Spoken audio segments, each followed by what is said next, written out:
Hello, my name is Anders Lassen. I am working in Lundbeck's Patient Insights team, and it's a pleasure to be here at the conference and do a quick presentation on behalf of my co-author, MORANT, and myself. For transparency, I declare that both authors are or have recently been employed by Lundbeck.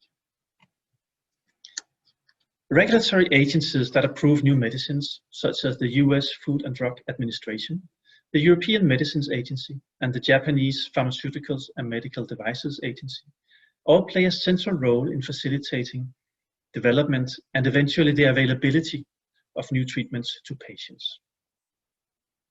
One of the important mechanisms that support the regulatory process is the partnering with stakeholders, such as patient organizations, payers, and medicines developers, in order to discuss and provide guidance for development of new treatments.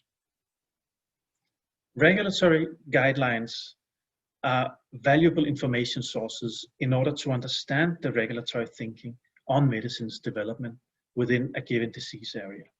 And they provide a good starting point for dialogue between regulators, medicines developers, and other stakeholders such as patient organizations.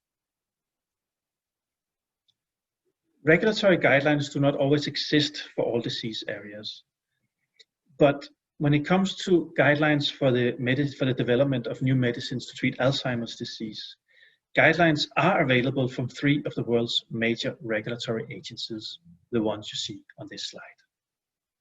So earlier this year, a group of colleagues here at Lundbeck took a closer look at these guidelines in order to do an inventory of what they focused on in terms of future treatments. And we were pleased to see that, compared to many other disease areas, regulators do have a strong focus on Alzheimer's disease. And the guidelines in this disease area, they stand out for being very responsive to scientific developments and very focused on supporting innovation. Recent years, medicines developers and regulators alike have had a strong focus on developing new treatments with so-called disease modification effect, i.e. trying to develop medicines that can change the course of the disease early on, or even prevent the disease from developing in the first place. And importantly, we see this trend across major regulatory agencies, which is an important factor to ensure that medicines developers will keep investing in new research.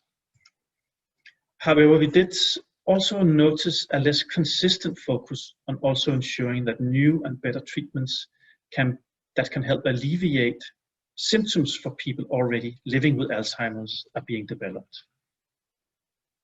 And this slide is an illustration of how the different stages of Alzheimer's disease, from the early stages before symptoms are clearly visible until the more advanced stages of the disease are present. And the arrows marked in red illustrate that only the European guideline had a focus on development of medicines that can treat individual symptoms linked to Alzheimer's disease.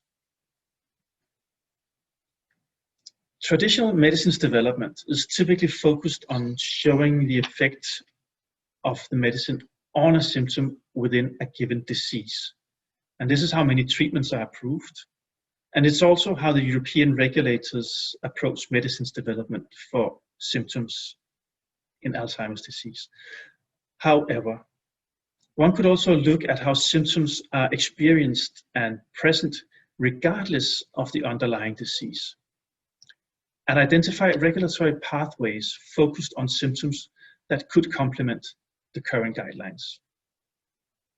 We suggest that stakeholders, patient organizations, medicines developers, and regulators could work together to better address unmet needs in this space by not only continuing the ongoing work on innovative regulatory approaches that we already see, but also looking across disease areas to ensure that we have good treatment options available for people already living with Alzheimer's disease and its symptoms.